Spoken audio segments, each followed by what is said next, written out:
Assalamualaikum warahmatullahi wabarakatuh. Kami dari kelompok 1 kelas A, Praktikum Biofarmasetika dan Farmakokinetika, kali ini akan memaparkan mengenai penetapan parameter farmakokinetik obat setelah pemberian dosis tunggal menggunakan data darah.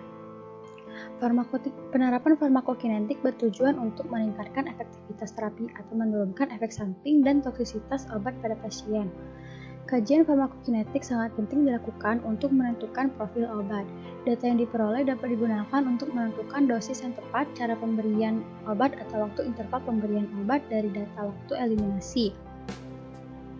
Analisis farmakokinetika dilakukan dengan tujuan untuk mendapatkan parameter-parameter farmakokinetika. Tahap selanjutnya, parameter tersebut dapat digunakan untuk berbagai macam tujuan, misalnya menentukan laju absorpsi, metabolisme, dan ekskresi. Secara umum, parameter farmakokinetika digolongkan menjadi parameter primer, sekunder, dan turunan. Parameter primer adalah parameter farmakokinetika yang harganya dipengaruhi secara langsung oleh variabel biologis. Contoh dari parameter primer adalah volume distribusi atau VD, clearance, dan kecepatan absorpsi atau Ka. Volume distribusi adalah volume hipotetik dalam tubuh tempat obat terlarut.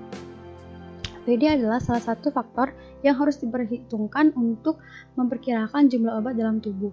VD merupakan suatu parameter yang berguna untuk menilai jumlah relatif obat di luar kompartemen sentral atau dalam jaringan. Parameter sekunder adalah parameter farmakokinetika yang harganya bergantung pada parameter primer. Contoh dari parameter sekunder adalah waktu paruh eliminasi atau tes tengah eliminasi dan kecepatan eliminasi. Waktu paruh eliminasi adalah waktu yang dibutuhkan obat untuk tereliminasi menjadi separuh dari harga awal. Parameter turunan contohnya adalah waktu mencapai kadar puncak atau Tmax, kadar puncak atau Cpmax, dan area under the curve atau AUC. Kadar puncak adalah kadar tertinggi yang terukur dalam darah atau serum atau plasma. AUC adalah permukaan di bawah kurva atau grafik yang menggambarkan naik turunnya kadar plasma sebagai fungsi waktu. AUC dapat digunakan untuk membandingkan kadar masing-masing plasma obat bila penentuan kecepatan eliminasinya tidak mengalami perubahan. Alat dan bahan yang digunakan dalam pengujian data darah kali ini yaitu alatnya ada alat tulis, laptop, dan kertas semilok. Kertas semilok berfungsi untuk menggambar grafik, sedangkan laptop untuk menghitung absorbansinya. Bahan-bahannya itu data farmakokinetika obat dalam tubuh. Saya akan menjelaskan tentang prosedur kerja dari praktikum kali ini. Yang pertama, dibuat kurva profil kadar obat dengan kertas semilok dan tentukan titik yang mewakili fase eliminasinya. Setelah itu dibuat persamaan regresi sehingga diperoleh nilai B dan nilai beta.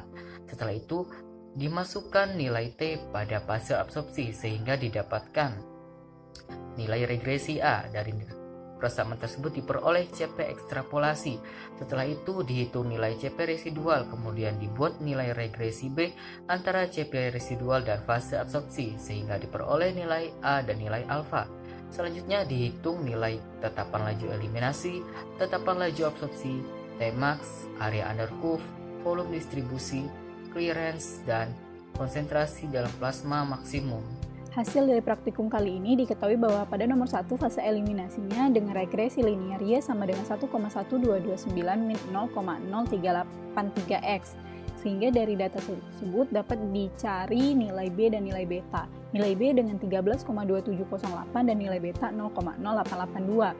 Dari data ini kita dapat membuat persamaan CP dengan log B min beta T per 2,303. Dari persamaan CP itu nantinya akan diekstrapolasikan dengan data fase distribusi untuk mencari CP aksen. Bila sudah mendapati CP aksen, nanti dibuat regresi linear pada fase distribusi sehingga dapat diketahui bahwa regresi linearnya itu Y sama dengan 1,6354 min 0,4069x. Dari regresi linear ini, kita dapat menentukan nilai A dan nilai alfa. Nilai A-nya itu ada 43,1916 dan nilai alfa 0,9371. Data A, alfa, beta, dan B nantinya akan berguna untuk mencari nilai K, AUC, K12, K21, waktu paruh alfa, dan waktu paruh beta. Untuk hasil pada Nilai K itu diketahui nilainya sebesar 0,2588 per jam, untuk nilai AUC-nya itu 196,5533, untuk nilai K12-nya itu 0,4503 per jam, untuk nilai K21-nya itu 0,2877 per jam, dan pada waktu parunya untuk alfa 0,7397 jam, dan untuk pada betanya 7,8588 jam. Pada nomor kedua itu diketahui bahwa eliminasi terdapat pada titik T ke-10 hingga T20 sehingga regresi linearnya 1,6674 min 0,0381x. Dari regresi linear ini kita dapat menentukan nilai K yang mendapati hasil 0,0877 per jam dan nilai AB tak hingga dengan nilai 28,8498.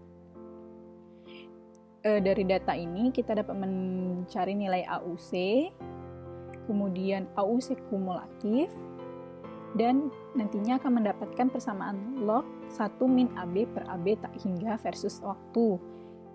Persamaannya itu dengan regresi linear Y sama dengan 0,0586 min 0,2026x.